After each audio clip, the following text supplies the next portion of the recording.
everyone. This is Dr. Rachel from Optimize Teamwork. I hope everyone is doing well. Is your team experiencing conflict? Well, the reality is that conflict on teams is inevitable, but if you work through it effectively, it could actually make your teams stronger. In this video, I want to walk you through an example of a team that I worked with, the conflict they were experiencing, what we did to help better set them up for results, and as a bonus, stay tuned, I want to share with you 3 tips for working through conflict more effectively. Well, indeed, it is a reality that conflict on teams is inevitable, but if we can approach it the right way, we can actually use conflict as a catalyst for growth. Such was the example of a company I was working with. I was working with the senior leaders of an asset-based lending company, and while the company was growing, it was being quite successful financially, its senior leadership team wasn't working together as effectively. In fact, I remember having a conversation with the CEO, and he said he was just so frustrated with the team's conflict, and he really felt like the conflict was hurting the team's overall effectiveness, which is a pretty big deal for a leadership team. So we came in, we worked with the team to identify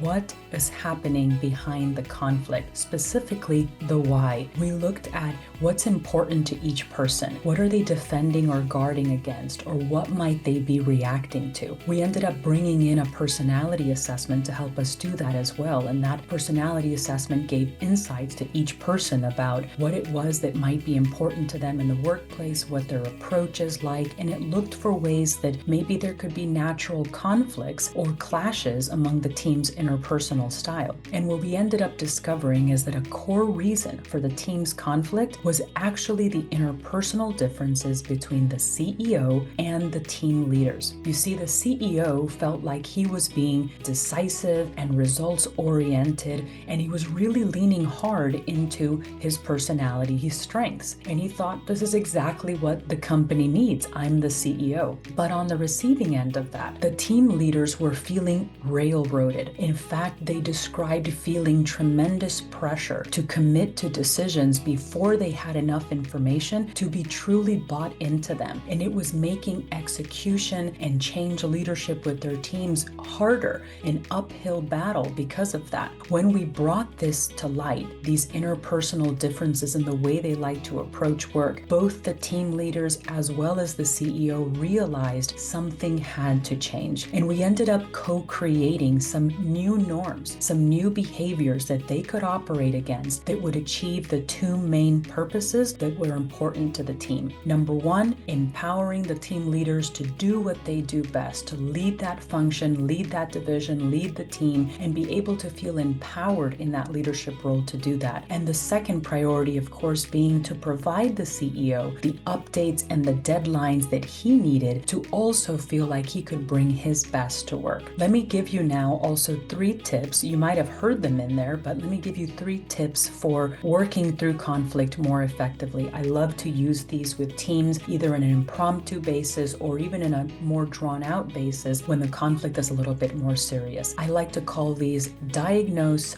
dialogue, and decide. Let's jump in a little bit. For the first one, diagnose. This one's really important. I get on the calls all the time with company leaders who say, no, my team's not experiencing conflict at all. We don't have that issue. We don't have that problem. And we need to be very careful about that, because oftentimes I come in, I work with the team, and it doesn't take very long before I begin to notice that indeed conflict is brewing on that team. And so the cue that I want to give you here is that oftentimes conflict can be quite subtle. Pay attention to things in team meetings and in one-on-ones, like, is somebody acting in a withdrawn kind of way? Are people a little bit more withdrawn in team meetings than maybe you want them to be? Maybe they're not speaking up. Maybe they're not participating as much. There could be a contrary problem, a very different problem. It could be that some folks are making plenty of comments, but those comments are more passive-aggressive in nature, signaling something's there, right? There could also be conflict cues, very subtle ones, where team members begin to miss deadlines that they've made towards each other. Or if the conflict has begun to escalate, team members might even be distrusting of each other,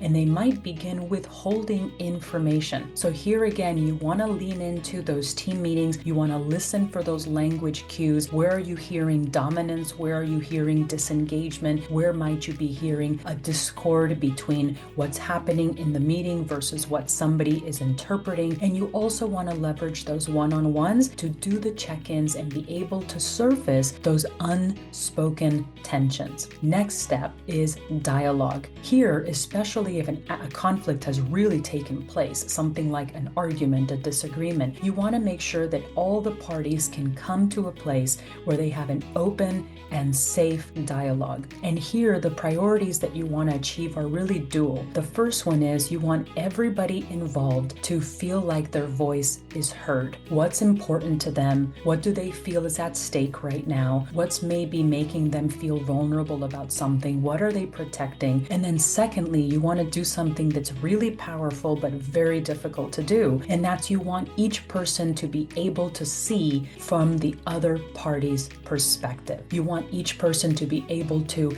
ask questions and think about what's important to the other person, to leave themselves and to say, what might they feel vulnerable about right now? What might be at stake for them? That's really hard to do, perspective taking. It takes courage, it takes humility. I oftentimes say, if you're not sure how to get started on that, do a workshop on personality differences and similarities, because there's no faster way, in my opinion, to a road of empathy and of tolerance than to build understanding of how you're wired and how somebody else is wired and how very different those two things can actually be, right? And what ends up happening is by having that dialogue, building up that understanding, we're making a pivot from, wow, this person's just super annoying to work with, to, I get it. I get their motivations. They're just not mine. But now we have something we can do about that. Right now we're more informed. And then the third and final step, probably the most critical, and it's often overlooked, and it's the step of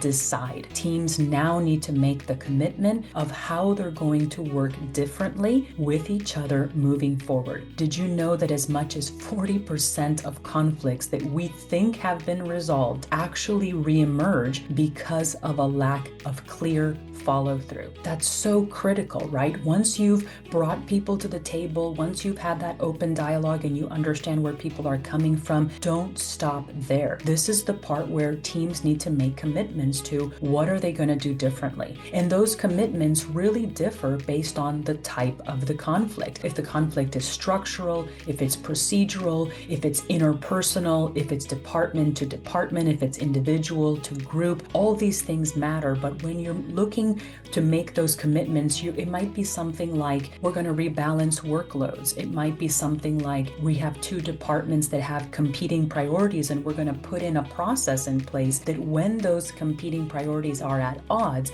this is the process we're going to work through to be able to arrive at a solution. It's really about reducing the barriers that people actually will face and will make that conflict come to surface once again. This is a really critical step. It's about shifting the discussion from blame towards forward action. Well, thanks so much for tuning in to this short episode on conflict resolution. I hope that this was helpful to you. And of course, I'm here to help if I can. My name is Dr. Rachel. Visit us at optimizedteamwork.com. And hey, put a meeting on my calendar. I'd love to talk to you more about your team, what your team is experiencing, and how we might be able to help. Thanks so much.